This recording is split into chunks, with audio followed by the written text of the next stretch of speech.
गणियारे रथयात्रा धूमधाम पालित।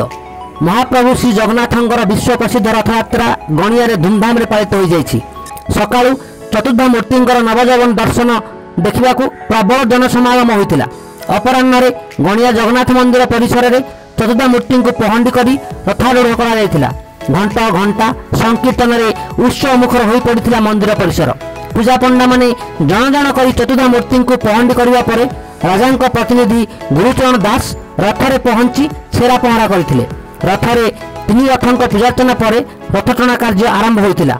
जिला पुलिस प्रशासन तरफ शांति श्रृंखला रक्षा करने व्यापक बंदोबस्त कर हजार हजार भक्तों गहन रथ गणिया ब्लॉक कार्यालय निकट में माउसिया मंदिर में पहुंची। गणिया ब्लॉक बेलपड़ापाटना जगन्नाथ प्रसाद बेटियासाई जगन्नाथ मंदिर में रथयात्रा धूमधाम पालित हो जाइछि। थाना अधिकारी विनय रंजन पैड़ा तत्वावधान में शांति श्रृंखला रथटଣା कार्य शेष होता देखा मिली। ब्यूरो रिपोर्ट मणिभद्रा खबर।